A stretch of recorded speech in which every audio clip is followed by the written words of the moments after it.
Palavra Franca, boa noite pessoal, mais uma sexta-feira aqui, ao vivo, diretamente dos nossos estúdios aqui em Valparaíso, sempre recebendo uma personalidade e hoje não vai ser diferente. Eu quero, gente, antes de tudo, me solidarizar com uma família do Rio de Janeiro que descobriu, ou melhor, a polícia encontrou um casal onde a mulher vivia em estágio de escravidão, não só a mulher, mas os filhos, né? 2 adolescentes encontrados desnutridos e maltratados. Eu quero me solidarizar com essa família, porque ela representa algumas injustiças que ainda existem no nosso país e nós precisamos corrigir. Portanto, minha solidariedade a essa família, ao povo do Rio de Janeiro.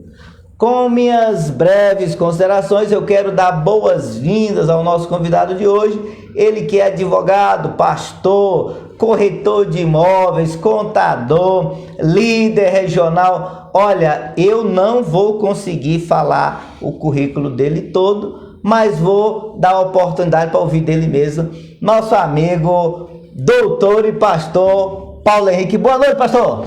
Boa noite, Jaimilson, boa noite a todos os ouvintes. Olha, é um privilégio, um prazer, uma honra estar participando desse programa tão assistido aqui no Valparaíso, no Brasil e até mesmo no exterior. Verdade, doutor, é verdade, é verdade. Nós estamos em Portugal, nós temos seguidores lá na Flórida, nos Estados Unidos, e por esse Brasil aí afora aí, que eu quero mandar um abraço para um amigo nosso que está lá em Manaus, o meu amigo Geraldo Peixoto. Não só o Geraldo, mas também a Simone. Estão lá em Manaus, povo manauara. Um abraço, pessoal. Mas, doutor Paulo Henrique, rapaz, que coisa boa ter o senhor aqui de novo, viu, professor? Muito uma honra, é um prazer. Eu comecei, gente, um dos meus primeiros convidados no programa é o Paulo Henrique, né? E o primeiro programa ficou um gostinho de quero mais para hoje. E aí hoje nós vamos matar a curiosidade do que a gente tem que saber desse homem aqui, porque ele é uma sumidade. E eu já começo a dizer, o seu currículo é bem amplo. Eu sei que o senhor está no direito, mas o seu currículo é bem amplo, né? Além do direito, quais são as outras formações, as outras, com certeza, mestrado, pós-graduado? Doutor Paulo Henrique, gente, eu fico até constrangido de recebê-lo aqui, porque vou ser sincero para você, perto do professor a gente tem que pensar bem, né? O que a gente fala, né? E eu estou aqui do lado de uma pessoa altamente preparada. Então, eu quero saber do senhor, além do direito, quais são as outras áreas que o senhor também é pós-graduado, graduado? Bem, Jaimilson, eu sou formado em teologia. Teologia, né? Bacharel em teologia mesmo. Um curso reconhecido pelo MEC, um curso bastante amplo. Sim. E nessa área da teologia, eu tenho um doutorado em direito canônico. Se não é muito conhecido aí pela multidão, sim, né? Mas pelo povo evangélico e católico. É um curso bastante conhecido, até porque eu fiz junto com católicos também. Sim, sim. Né? Um doutorado que abrange muito a área Israel, o povo hebraico, o povo judeu, a origem dos hebreus, a Palestina, o direito à propriedade, os costumes, sim, né? Mas especificamente o direito desse povo. Certo. Então, na área da teologia, eu tenho esse doutorado. Também eu fiz o curso de filosofia. E a filosofia é um curso bastante que agrega a teologia, né? É o amor, a sabedoria, então... Pensamento, né? E a gente fez essa graduação também. Depois eu parti para um curso mais técnico, para poder trabalhar e ter aí a minha renda.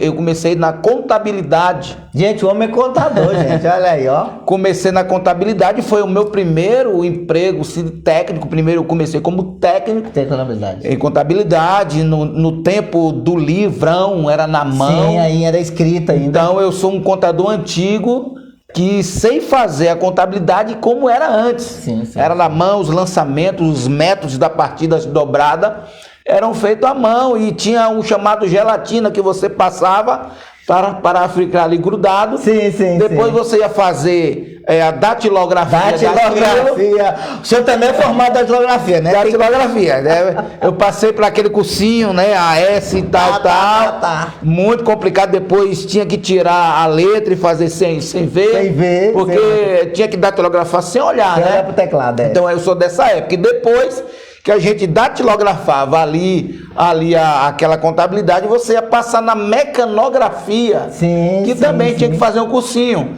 Que é Pra passar ali aquela para máquina poder fazer vários para entregar para várias pessoas. Era a cópia da época. Era a cópia da época, né? Inclusive, eu sou da época ainda que depois você transmitia aquela contabilidade pelo Telex.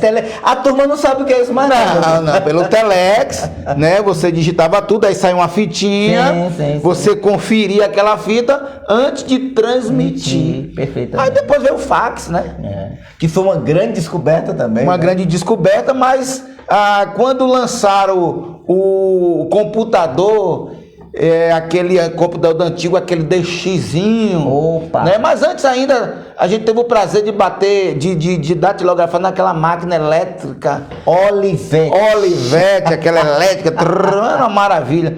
Mas aí depois veio o computador, né? Aquele 486. 486. E não DOS, era o MS-DOS. MS-DOS, Era o disquete, e a gente fazia a contabilidade naquilo ali, a folha de pagamento. E depois eu fui fazer ciências contábeis mesmo, para se tornar um contador. Tem um CRC, né? E aí eu trabalhei mais de quase 30 anos na minha vida, na área de contabilidade. E depois eu parti para o direito, onde eu me formei em 2012 e já comecei a trabalhar no direito. E depois eu fui fazer uma pós-graduação na área do direito, né? E fiz em direito penal e processo penal para se tornar um criminalista. Na verdade, Jamilson, quando eu fui fazer direito, eu queria ser tributarista. Ué, mas quem foi que mudou no meio do caminho? Aí quando você está estudando direito, você começa a se apaixonar pelo direito penal. Né? Eu acho que todo aluno de direito, ele se apaixona um pouco por direito penal.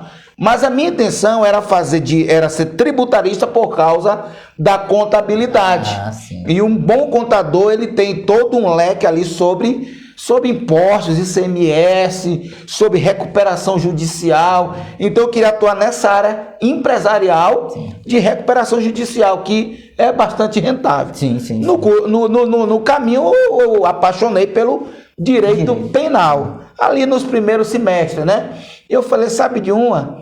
Eu vou seguir por aqui. Eu vou seguir criminal, mas não vou deixar o tributário.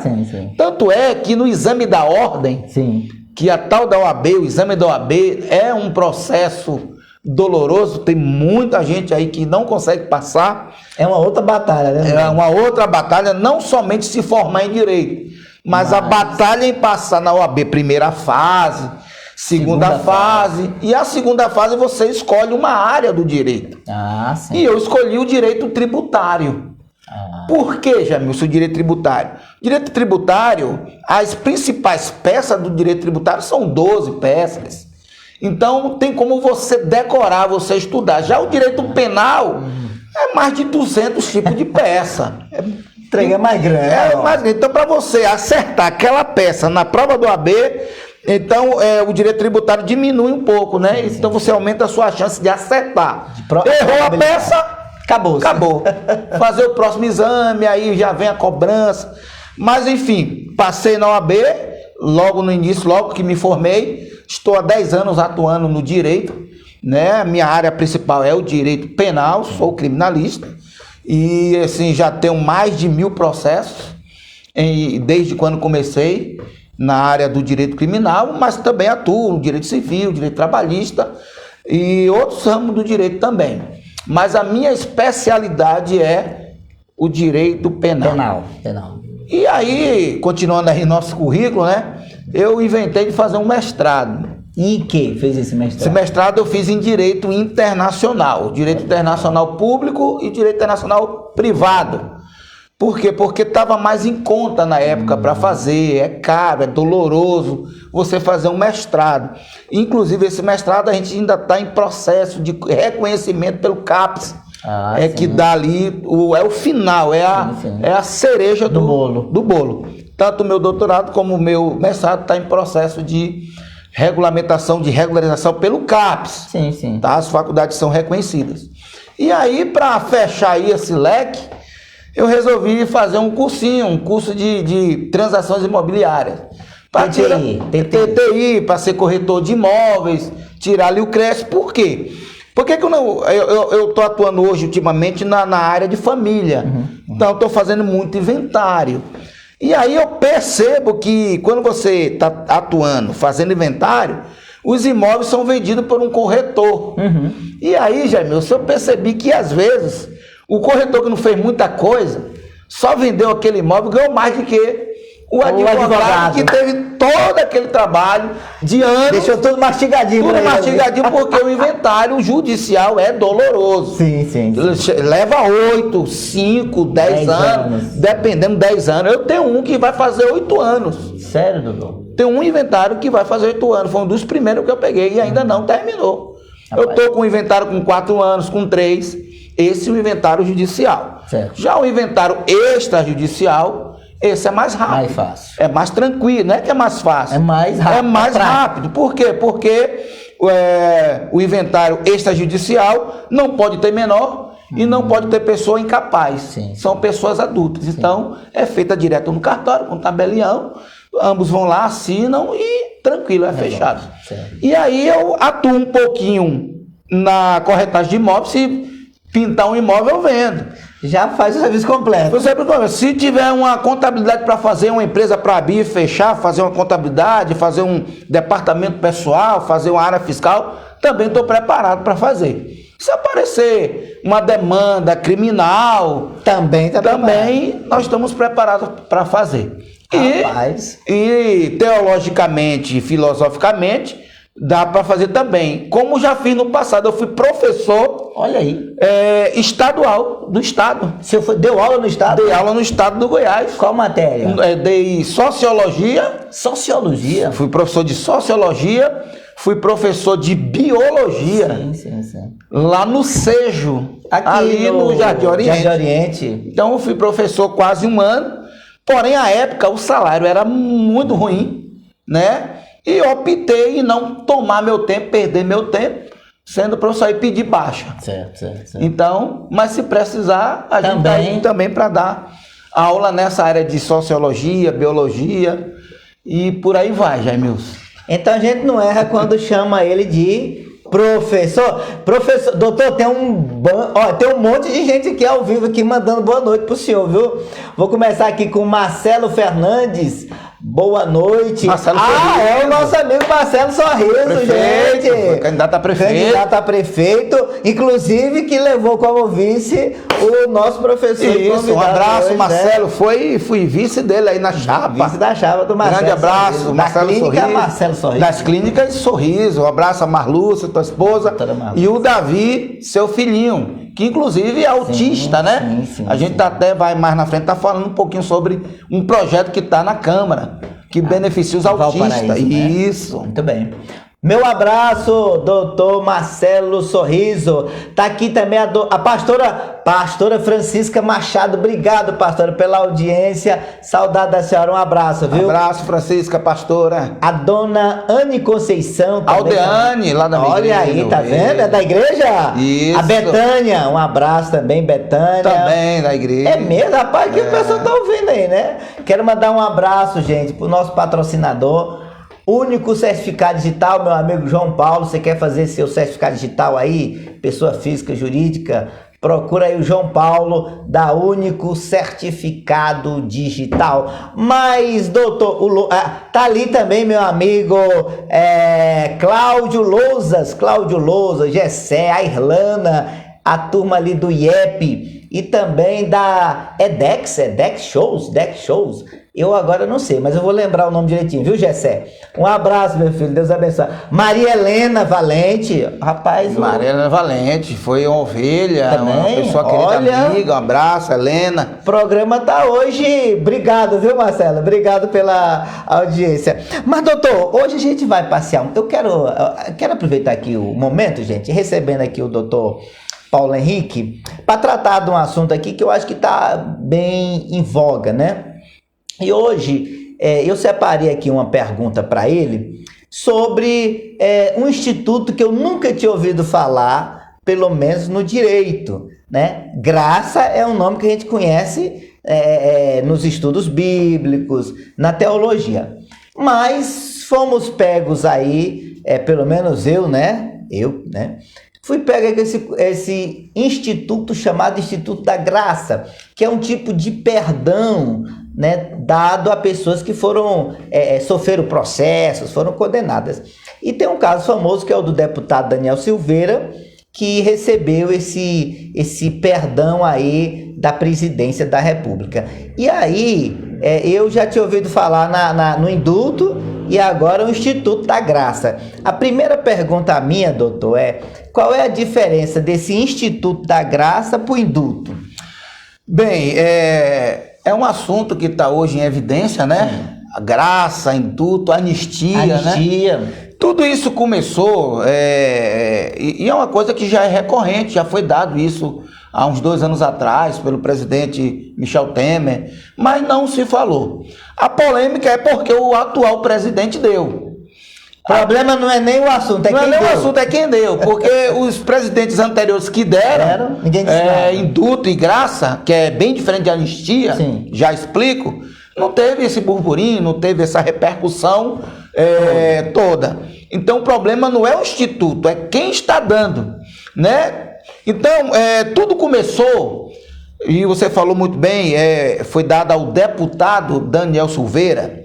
Tudo começou com uma opinião e um vídeo que ele gravou nas suas redes sociais, falando mal, e diga-se de passagem, palavras que eu não concordo. Sim.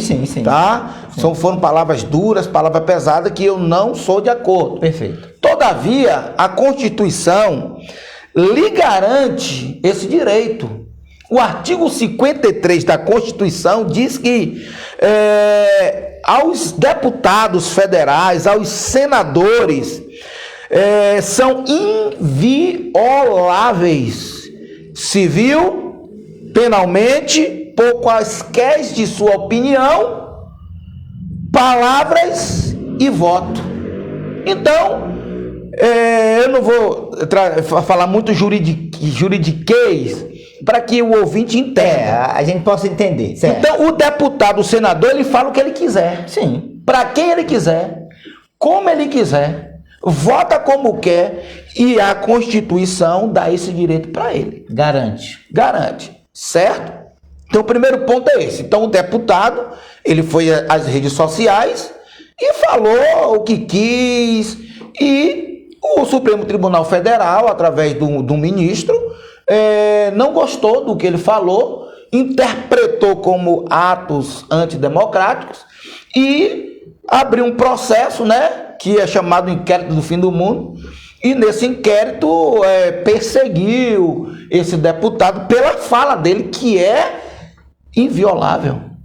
O que ele falou, a gente não discute, certo, mas ele tem o direito de falar. Até porque é um deputado eleito. Até um deputado eleito pelo povo. Então, a Constituição garante ele falar o que ele quiser. Goste ou não goste. Ok? Então, o Supremo Tribunal Federal, resumindo, condenou esse deputado, foi preso, usou tornozeleira elétrica. Foi um pandemônio na vida desse cidadão. Né? Porque falou mal do Supremo Tribunal Federal. Então foi um pandemônio, uma perseguição e multa milionária, e depois bloqueou conta dele, da esposa, tornozeleira eletrônica, prende, cadeia, algema, uma censura prévia nas suas redes sociais, travou tudo. Então foi uma perseguição, e no final das contas, na sessão que condenou ele, o camarada foi condenado a quase 9 anos de cadeia no regime fechado por expressar sua opinião, ou seja, a liberdade de expressão, que para um deputado ainda é mais grave, porque ele é inviolável disso, e nenhuma pessoa que mata pega uma cadeia dessa. Ou seja, o camarada pegou quase 9 anos de cadeia por expressar algo que ele sente e que a Constituição dá o direito para ele. Para você ter uma ideia, Jamilson, se uma pessoa matar alguém, a pena dela está lá no Código de Processo Penal, o artigo 121, matar alguém, pena de 6 a 20 anos. Então, uma pessoa que mata outra pode pegar 6 anos. E o rapaz que falou mal de algumas pessoas, pegou 9 anos de cadeia e multas milionárias. E aí o que é que aconteceu? Ele pediu a graça para o presidente. E aí nós vamos entrar no assunto anistia, graça e indulto. Então, para começar, o Código Penal, no seu artigo 174, ele fala do instituto da anistia, da graça e do indulto, que são causas de extinção de punibilidade. Ou seja, vamos separar aqui, a anistia. A anistia é um instituto que vai anular toda a pena de uma pessoa. Sim. E essa anistia, ela é dada somente pelo Poder Legislativo. Então, o presidente da República não dá anistia para ninguém. Sim. Então, a anistia é dada pelo Poder Legislativo através de uma lei, ok? Que, depois de sancionada, é dada. Sim. A anistia, ela é mais para fato. Já o indulto e a graça é para a pessoa. Então, a anistia é dada pelo Poder Legislativo para crimes políticos. Certo. Ou seja, um exemplo bem clássico, foi dado a anistia para políticos na época do regime militar, falaram, agiram e etc. Então, foi dado a anistia para esses crimes políticos na época do regime militar, né? Eu não falo ditadura, tem alguém que fala, né? Então, eu falo regime militar, porque foi um regime, né? Então, essa anistia foi dada para várias pessoas, através de lei. Lá em 1984 foi dada essa anistia. Graça e indulto. Vamos começar pelo indulto. O que é o indulto?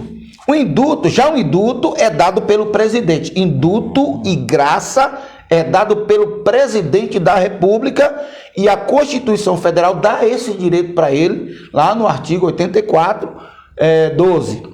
Então, o que é o indulto? O indulto é dado para uma coletividade. Um caso bem clássico é o indulto de Natal. Sim. O indulto de Natal foi dado para um grupo de pessoas. Né? O presidente vai fazer um decreto, que é através de decreto, e ele vai libertar ali pessoas que estejam enquadradas no que traz o decreto. Ou seja, por exemplo, tem pessoas que não vão alcançar um indulto.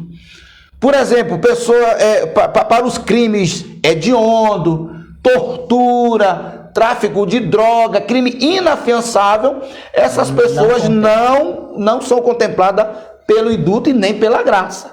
Então, é para uma coletividade. Já a graça é individual. Pode ser para também várias pessoas, mas tem que individualizar. Uma de cada vez. Uma de cada vez. Então, o Instituto da Graça é um instituto que é dado para uma pessoa, só que o presidente não pode chegar e dar a graça de ofício. Ele tem que ser provocado. Alguém tem que pedir, ou a pessoa, ou outra pessoa, tipo o habeas corpus. Sim. Habeas corpus, qualquer pessoa pode entrar. Então, por favor, já a graça, ou você, ou eu, ou um conselho, ou alguém da sociedade, pode pedir através de uma carta para o presidente. O presidente vai ver se dá ou não. Foi o caso do deputado Daniel Silveira. Ele pediu, alguém solicitou a graça para o presidente. E o presidente concedeu a graça. Detalhe, Jamilson, que a graça é discricionário. É uma coisa do presidente. Ele dá se ele quiser, não cabe questionamento, não cabe STF, não cabe nada. Até porque o indulto que foi dado pelo presidente Michel Temer, que contemplou a galera do mensalão, né, foi questionado por alguns partidos no STF. Sim. E o STF, através do plenário, decidiu que o indulto que foi dado pelo presidente Temer é inquestionável. Inclusive, palavras do ministro Alexandre de Moraes disse, goste ou não, é discricionário e não cabe nem análise do STF. Da Suprema Corte. E o do Michel Temer. Agora, do presidente atual, do Bolsonaro, está tendo todo esse cadastro, é nulo, é crime de responsabilidade. A lei diz, é discricionário. Ele dá ou não para que ele quiser, não cabe nem questionamento. Se couber questionamento, se alguém acionar, provocar o STF, já tem uma jurisprudência lá do próprio STF dizendo que a graça, o indulto e a graça é um poder discricionário do presidente da República, privativo, e não cabe questionamento. Ok? Agora, vale pincelar algumas coisas. Por exemplo, quando é dada a anistia zera tudo. É como se a pessoa nunca tivesse feito nada. Por exemplo, se a pessoa voltar a cometer novamente o crime, ela não é reincidente. Reincidente, certo. Já o indulto e a graça é diferente. A pessoa não deixa de ser primário. Certo. Ela sempre vai ser primária. Então, se ela cometeu do crime daquela mesma natureza, vai se tornar reincidente. Ok? Então, resumindo, anistia, indulto e graça. Era direito do Daniel Silveira pedir e era privativo do presidente dar ou não. E ele deu. Por que ele deu? Para ele dar uma graça, um instituto, ele tem que justificar. Sim. E na sua justificativa, ele vai colocar lá. Quando o presidente dá a graça, dá o indulto, ele vai justificar, por exemplo, que a pena foi acima, né? Então, no caso do Daniel Silveira, percebe-se que a pena que ele recebeu foi uma pena injusta, foi uma pena alta, né? Então, o presidente ele tem essa privacidade de dar o indulto ou não, justificando, né, aquela questão dos freios e contrapreso, um poder não pode sobressair sobre o outro, etc. Então, o presidente, que é o chefe do executivo e foi eleito pelo povo, vale destacar e relembrar que o STF não é eleito, né? O Supremo Tribunal Federal não foi eleito pelo povo, pelo contrário, quem elegeu o presidente foi o povo e o presidente que indica um ministro do Supremo Tribunal. Quando fala Supremo Tribunal, vale destacar que ele não é supremo sobre todos. Porque tem gente que pensa que é supremo sobre o Poder Executivo e sobre o Legislativo, e não é. Ele é supremo dentro do Judiciário. Sim. Então, dentro do Poder Judiciário, ele é supremo. Não dentro da nação. Não supremo no Executivo e não supremo no Legislativo. Porque é a tripartite, é a tripartição de poder. Cada um tem o seu poder dentro da sua esfera de atuação. Ok? No Executivo, quem é o Supremo? O presidente. Certo. No Legislativo, quem é o Supremo? O Congresso. Certo. Então, eu acho que deu para, assim, em palavras bem popular, para explicar anistia, indulto e graça. Muito bem. Essa é uma aula que você não vai ter outro lugar, só aqui no programa Palavra Franca, hoje recebendo aqui o Dr. Paulo Henrique, esse nosso amigo, colaborador, que hoje está dando para nós aqui uma aula de direito. Gente, eu volto ao assunto para dizer que nem no regime militar nós tivemos um deputado preso. E hoje, pasmem, em plena democracia, tivemos um parlamentar, se não me engano, se não me falha mal, ele foi o segundo mais votado do Rio de Janeiro. Então, em tempos em que se prende deputados e a mesma casa de lei que prima por guardar a Constituição Federal, que há não muito tempo, vocês devem se lembrar, essa Suprema Corte indultou um terrorista italiano que estava aqui no Brasil, o Cesare Battisti. E a mesma casa que aprovou esse indulto, que inclusive, diga-se de passagem, o programa é Palavra Franca, o Batista está preso. Ele está preso lá na Itália, condenado, matou, tá entendendo? É culpado, confesso, ele está preso na Itália, mas foi indultado no Brasil. E aí a nossa pergunta, doutor, que tempos é esse que nós podemos chamar a nossa nação está passando? Pois, quando uma Casa Suprema solta um terrorista, mas prende o deputado, eu pergunto, já estamos vivendo a ditadura da toga? Olha, não só um estrangeiro, o tal César Batista, mas também um dos maiores traficantes do PCC do Brasil, né? O André do Rap, que saiu pela porta da frente por um habeas corpus dado pelo Supremo Tribunal Federal, né? Mas depois que soltou, corre atrás, prende de novo. Mas aí, vida de traficante, que tem milhares de identidades, milhares de pessoas que dão guarida, não vai pegar ele tão cedo ou mais nunca. Então nós realmente estamos vivendo tempos difíceis, tempos estranhos, aonde a ditadura da toga tem imperado na nossa nação. E eles fingem de ser a favor da democracia, né? E democracia não é censurar pessoas, tirar das redes sociais, prender, tolir. A liberdade de expressão, Jamilson, é um direito nosso, que está no artigo 5º da nossa Constituição. Cláusula pétrea, ou seja, não pode ser mudado. Pode haver uma nova constituinte, uma nova Constituição, mas aqueles direitos e garantias do artigo 5º não pode ser mudado, não pode fazer outro, não pode ser tirado, inclusive contemplado na Carta das Nações Unidas, no Pacto São José da Costa Rica, nos direitos humanos. Então, a gente vê hoje o Brasil em pleno século 22, já posso falar isso? Sim. Pessoas sendo presas por causa de liberdade de expressão. E o pior, um vídeo aqui na sua rede social foi fator de flagrante. Sim, não, essa pergunta minha aí eu também quero fazer. Como é que um vídeo flagrante contínuo? Pois existe isso? Existe esse termo no... Inventaram isso, né? O Daniel foi preso em flagrante. Né? E outra coisa, foi um mandado de flagrante. A polícia chegou lá, está preso em flagrante, não. Foi um mandado pelo ministro de prisão em flagrante, coisa que eu nunca vi. Hoje o direito está complicado. Hoje o direito está complicado. Por exemplo, eu que já dei aula de direito penal na Unidesc, algumas aulas para alunos, hoje você falar de direito constitucional, de interpretação da Constituição, virou um caso assim de pânico. Porque a lei por si só se explica.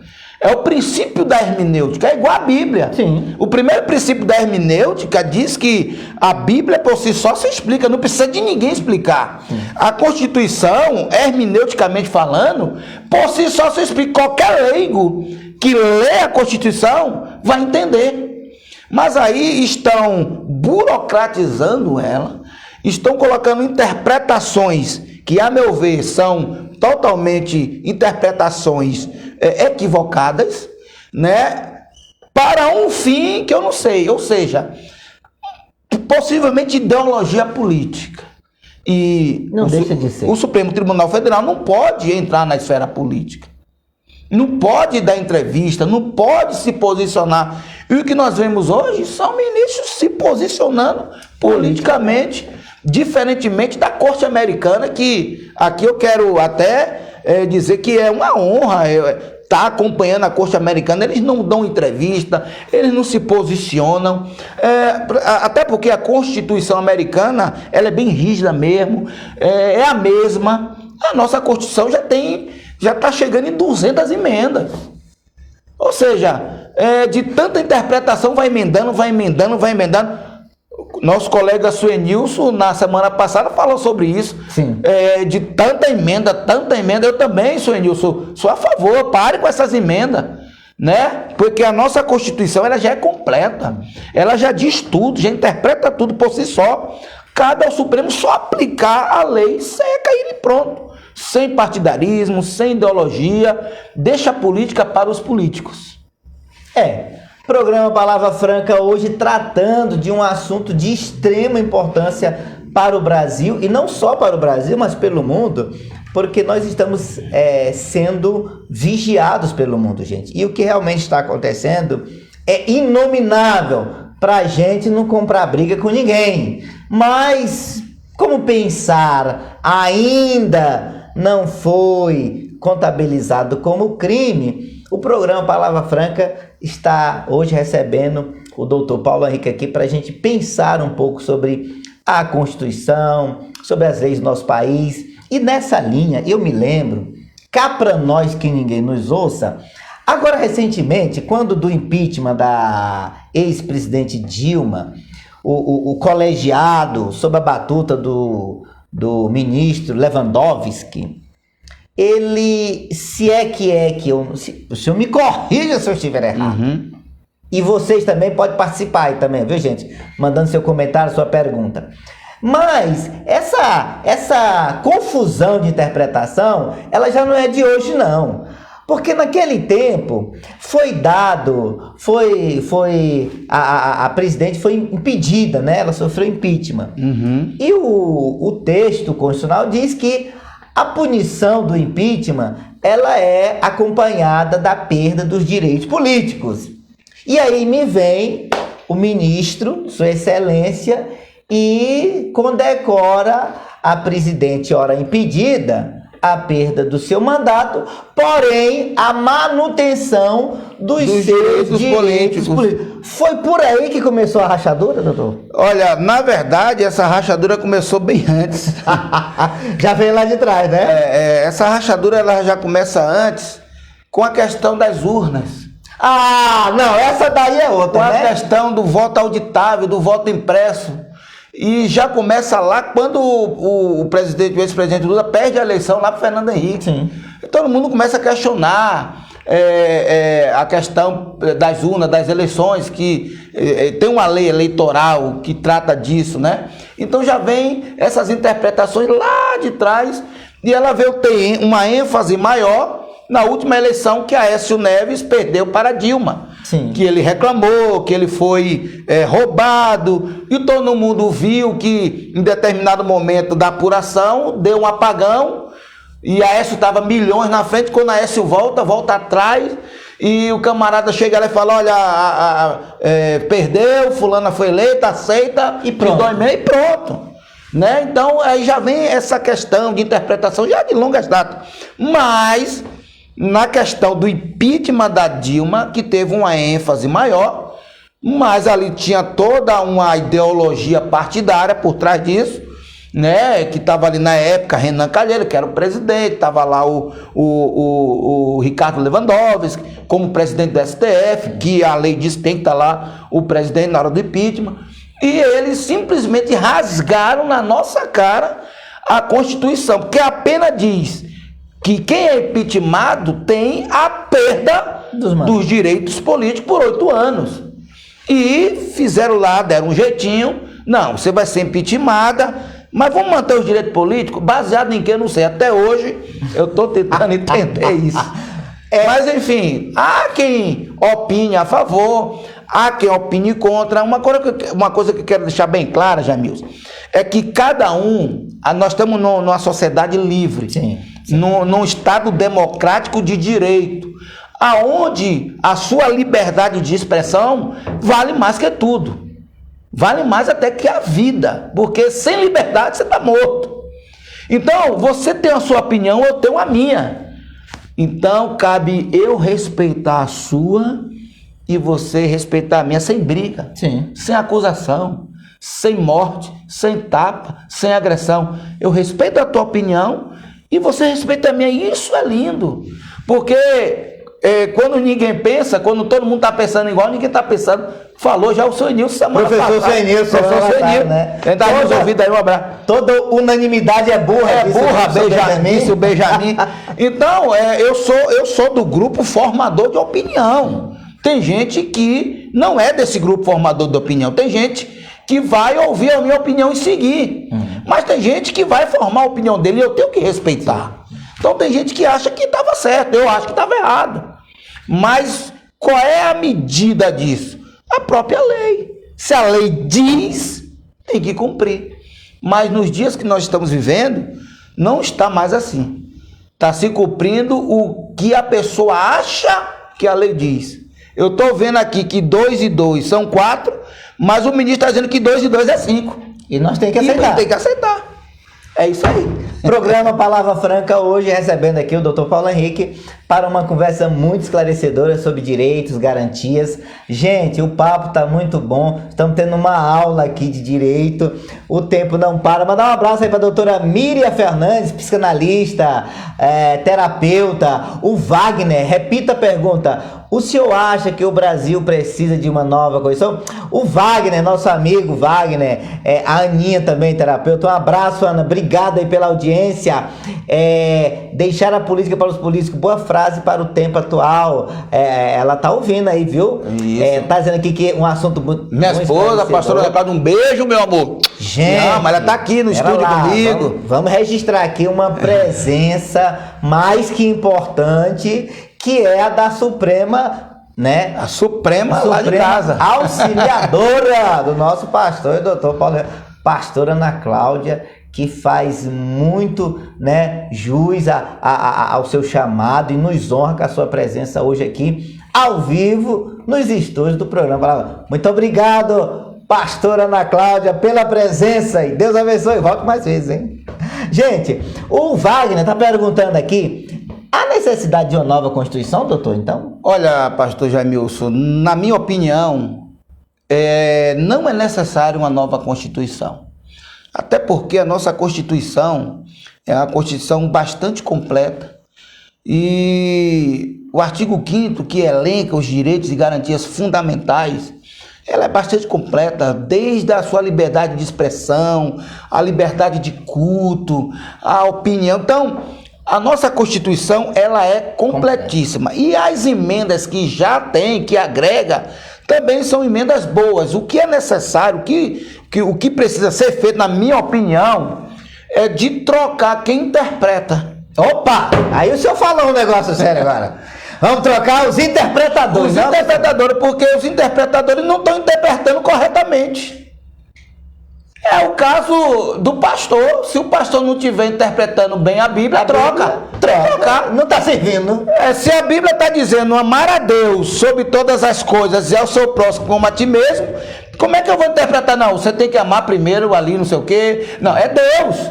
Não, tem que amar o diabo. Não, tem que amar o santo. Não, tem que amar... Independente, quero até abrir uma parênteses aqui, independente de religião, cada um tem a sua, cada um tem a sua fé. O apóstolo Paulo já diz: cada um tenha a sua fé. Cada um crê em alguma coisa.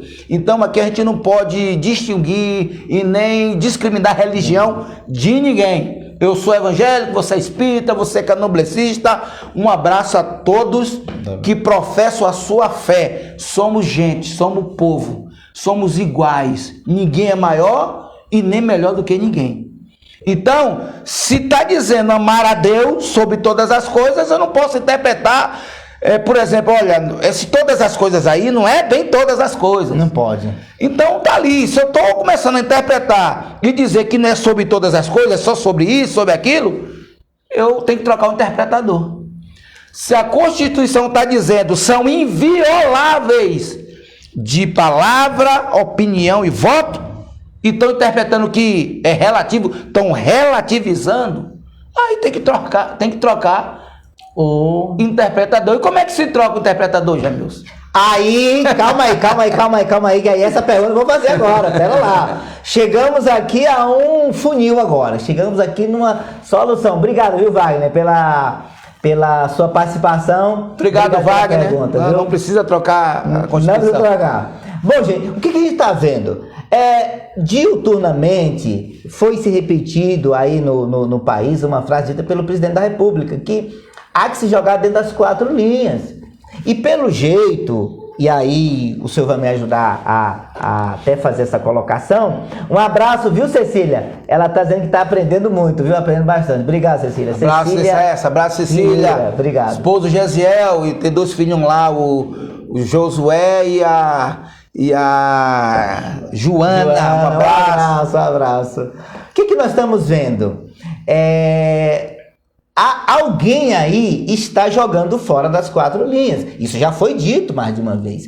E aí, bom, o Supremo é a casa que devia guardar, proteger a Constituição Federal.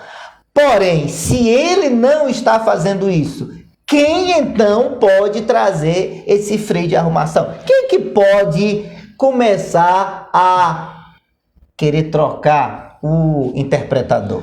Alguém me perguntou um dia desse, o presidente pode trocar o Supremo Tribunal Federal? Aí eu respondo entre aspas, pode, tá? Mas não é o ideal, vai ser doloroso. Não é o caminho mais fácil. Não é o caminho mais fácil. O presidente trocar é através de um ato institucional que já houve no passado, na época do regime militar, o chamado AI-5, que hoje é o terror da esquerda, né? O AI-5. E assim, é uma coisa que não é o melhor caminho, não é um caminho ideal, eu não aconselho esse caminho, é um caminho doloroso para a nação, para a sociedade. Eu aconselho um meio democrático. Qual é o meio democrático? Através do Senado Federal. Quem que pode trocar quem interpreta a Constituição? O Senado Federal. Como? Através do impeachment. Assim como o presidente tem um impeachment na Câmara, começa na Câmara e depois é confirmado no Senado, já um ministro do STF é direto no Senado. E, inclusive, houve mais de 3 milhões de assinaturas pedindo impeachment do Alexandre de Moraes. Chegou na mão do presidente da Câmara, o que ele fez? Engavetou. Por quê? Porque ele tem esse poder, a pauta é dele. Como chegou vários impeachment do presidente Bolsonaro na Câmara e o presidente Arthur Lira também engavetou, porque o objeto não era incompatível, não era, mas um pedido, um clamor popular, porque o Supremo é o povo. Sim. Né? E você vai ver em todas as faixas, o Supremo é o povo. Então houve um clamor popular de mais de 3 milhões de assinaturas pedindo impeachment e o presidente do Senado nem sequer olhou, engavetou. Ou seja, se ele coloca em votação, o pedido de impeachment e a maioria do Senado vota pelo impeachment, o ministro é afastado imediatamente e acabou isso. Né? Então, como é que troca? Através do impeachment. E quem é que coloca outro? O presidente. Então, se por acaso algum ministro daqui pro final do mandato foi impeachmentado, 1 ou 2 ou 3, eu acho que uns 8 ministros deveriam ser impeachmentados. Uns 8, doutor. Por aí, ou quase todos, não é? Só ficou faltando um do outro lado só. Ficou faltando 1 ou 2, né? Um a gente tá se recuperando. O presidente vai nomear todos eles, certo. Porque é prerrogativa, privativo, discricionário do presidente da República indicar ministro do STF. Um detalhe, e eu quero expressar minha opinião, eu sou contra essa forma de escolha de ministro, porque, primeiro, que é vitalício, é um cargo para sempre, irmão. Não, nem a vida da gente é vitalícia, uma hora a gente vai embora. Entendeu? A vida que a melhor coisa do mundo é a vida. Sim. É viver. Não é vitalício. Uma hora você vai morrer. Mas o ministro é vitalício, é enquanto ele viver. Enquanto ele puder, é um cargo vitalício. Inclusive, tinha até uma questão lá de uma idade que foi até feito uma lei. Da bengala, a PEC da bengala para restringir em 70 anos. E se isso acontecer, vai sair uns 5 ou 6. Né? Mas aquilo está engavetado também. Não vai passar. Né? Então, quem pode trocar os interpretadores da Constituição é o Senado. E o Senado não tem bagagem, cacife para isso. É necessário que, dia 3 de outubro, se troque. Vai trocar agora 1/3. Dos senadores, vai entrar 1/3, vai sair 1/3 e vai entrar 1/3 senadores novos. Né? Quem sabe um novo presidente, sem rabo preso, sem processo no STF, sem medo, possa fazer isso. É o que eu espero. Programa Palavra Franca hoje falando aqui com o nosso convidado, Dr. Paulo Henrique. O Wagner anotou aqui, Dr. Paulo, ou seja, nós temos um VAR da Constituição, igual do futebol brasileiro. É verdade. Tá certo aí, que é o... É o VAR, um abraço, Wagner, é o VAR da Constituição. Que é o Senado Federal. Não aconteceu nada, foi ele que se jogou, isso que ele falou não foi isso, então, ou seja... Está uma esculhambação realmente, está uma crise institucional no nosso Brasil. O programa Palavra Franca, gente, tem essa missão de trazer para você aqui sempre um tema relevante, um tema interessante. O nosso horário aqui já praticamente foi embora. A gente nem começou a entrevista, doutor. O horário já foi embora. Só está na introdução. Agora que nós começamos a introduzir a matéria. Não falamos de teologia, vai ficar para outro. A Cecília está dizendo aqui também, né? A Cecília... Esse pastor é uma enciclopédia ambulante, viu? A Cecília. Obrigado, Zé. Nada, a gente vive aprendendo, né? A vida é um ensino. E quanto mais eu estudo, quanto mais eu aprendo, menos sei. Eu vou lhe perguntar uma coisa, pastor, e doutor Paulo Henrique também, e tá dentro do assunto, embora um pouquinho fuja do assunto. Deixa eu lhe perguntar uma coisa. A crise institucional já foi constatada, já existe, tá posta na mesa. Eu lhe pergunto, o senhor acha que a corda já esticou? Olha, a corda já até estourou.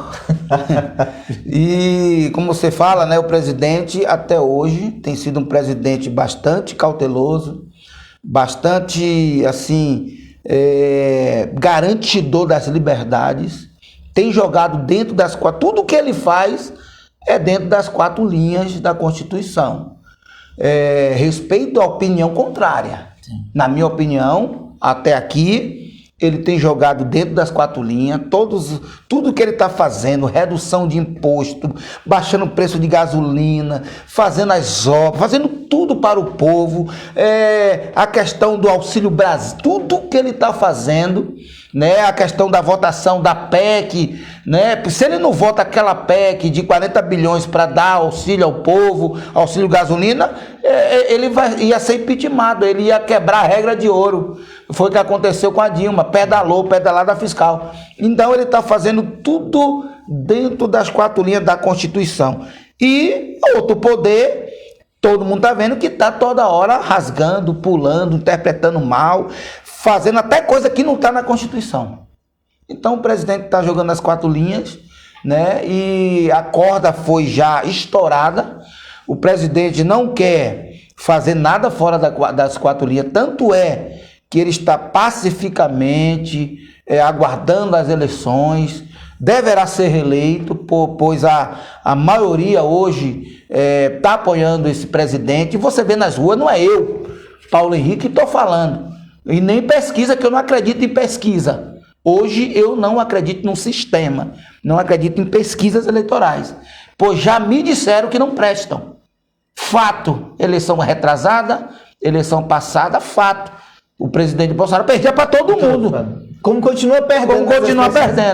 E interessante que você, em todo lugar que ele vai, é uma multidão que o aclamam. Ou seja, isso é reconhecido internacionalmente. Nunca na história da nação houve um presidente tão ovacionado aonde ele vai. Então eu prefiro ficar com a pesquisa povo. O data povo.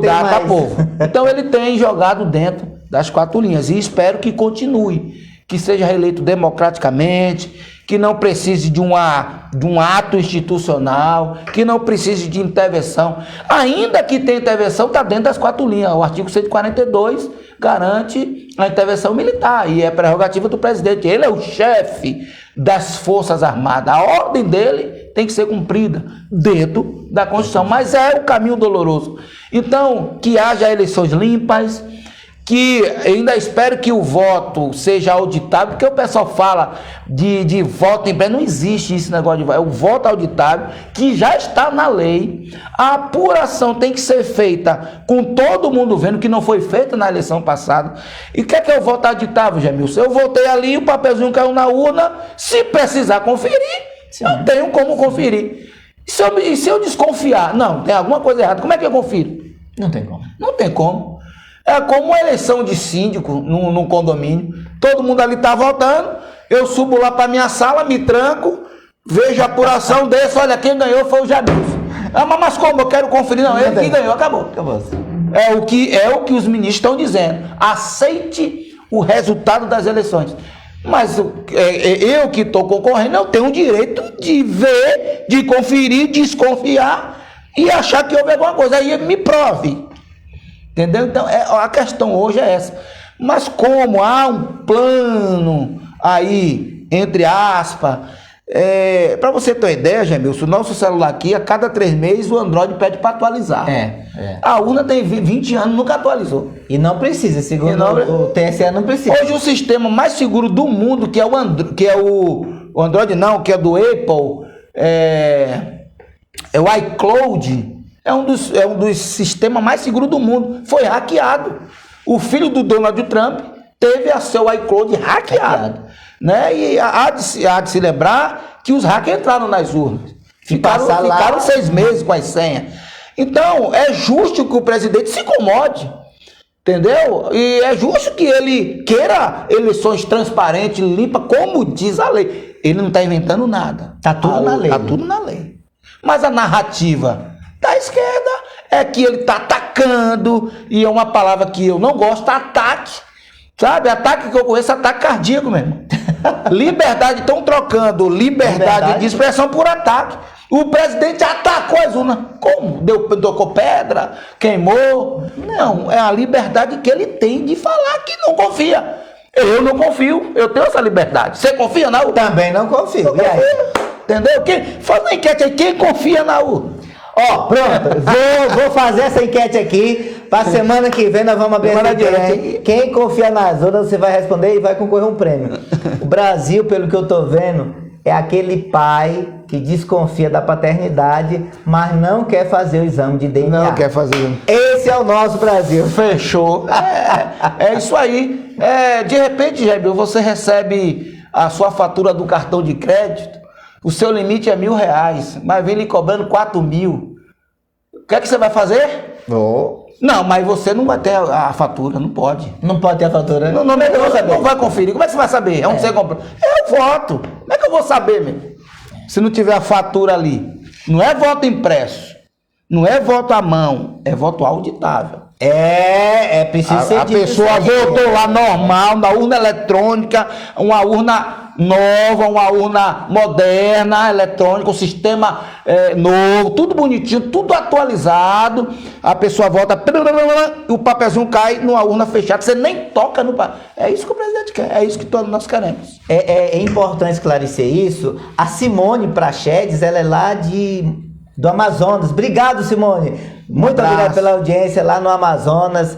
Nossa seguidora é a Cida. É preciso ser dito isso, gente, e a gente já caminhando para o final, já agradecendo o nosso convidado de hoje, Dr. Paulo Henrique, mas é preciso que se diga, quando se fala em voto impresso, não é que o eleitor vai votar com a caneta, como disse o ministro, lá fora, foi desmentido em público, não é que se quer que vote a escrever o voto, não, o voto impresso, você vai continuar votando na urna, porém a urna que já tem impressora, a urna, pasme, ela vem com uma impressora, tá certo?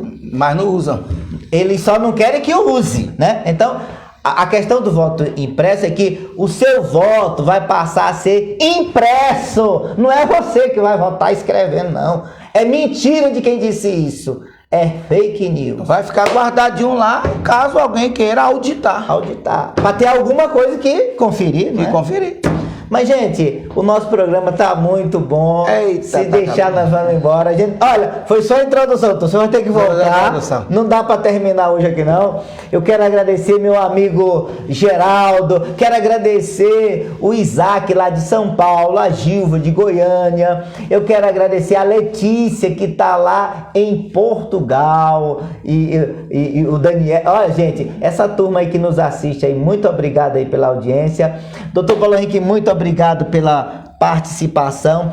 Esse momento agora, as câmaras são do senhor, são suas considerações. Lembrando que rapidamente que na quarta-feira a Câmara Municipal de Paraíso volta às suas sessões e lá vai ter uma sessão que vai estar discutindo um projeto de lei da vereadora Cláudia Aguiar que proíbe o estouro final dos fogos de artifício para beneficiar o autista, o idoso e os animais. Certo. Quem tem cachorro sabe que quando estoura um fogo, pá! Eu tenho 4 lá em casa, ficam doidos, eu tenho que trancar, é terrível. Os idosos, principalmente quando tem aquele fogaréu, aqueles estouros, eles passam mal, ficam ruins. E principalmente a criança, a pessoa autista. Para você ter ideia, o volume 10 para você, para mim, para ele é 100. Sério, doutor? É sério, já foi feito esse teste, né? Então o Marcelo Sorriso, que é pai de autista, tem propriedade para falar nisso, eu só estou resumindo, vai estar na Câmara falando, e eu convido a sociedade para estar lá na quarta-feira, dia 3, né? Na abertura dos trabalhos da Câmara, que vai estar falando esse projeto. Peço aos vereadores que pensem, né? Não é proibir fogos, é aquele estouro final. Sim, o fogo vai ter, normal. É aquele estouro, aquela bomba que acaba com o autista, com os animais, com o idoso. Sim. E tem meu apoio do Marcelo, apoio de cuidadores de cães. E assim, peço aos vereadores consciência na hora de votar. Tá certo. Quero mandar um abraço pro Marcelo Sorriso e dizer, Marcelo, você também é o nosso convidado aqui para estar no programa Palavra Franca, tá bom? Muito obrigado pela atenção, pela audiência, muito obrigado. Doutor, seus agradecimentos aí. Quero agradecer a Jaimilson pelo convite, programa Palavra Franca, agradecer a Deus pela honra, pela oportunidade, pelo privilégio de estar aqui falando um pouco, né, com a sociedade, com o povo. Agradecer minha esposa que está aqui me fazendo companhia. Da vez passada ela não estava, eu desmaiei. Não deu certo. Não deu aí certo. Agora veio. Vai dar certo com a esposa. Né, tá ali 23 anos com essa guerreira, ali juntos, né, 18 de casado. Deus abençoe. Todo agradecimento especial para minha esposa e todos os ouvintes que participaram. Meu abraço, meu agradecimento especial. Gente, eu me despeço aqui deixando um abraço a todos vocês. Lembrando, semana que vem tem mais. Faltou o prato, né? Gente, ainda tem isso ainda. Não, mas eu vou ter que trazer ele de novo aqui, porque nós vamos ficar na metade da entrevista, né? E aí o nosso horário já foi embora. Mas o senhor vai voltar aqui para a gente falar sobre as suas escolhas e preferências, tá certo? Ok. Muito obrigado, doutor. Quero lembrar, semana que vem tem mais. Lembrando, se eu estiver aqui, Deus estará comigo. Se eu não estiver, pessoal, é porque eu estarei com ele. Tchau e até semana que vem. O segredo era atrás.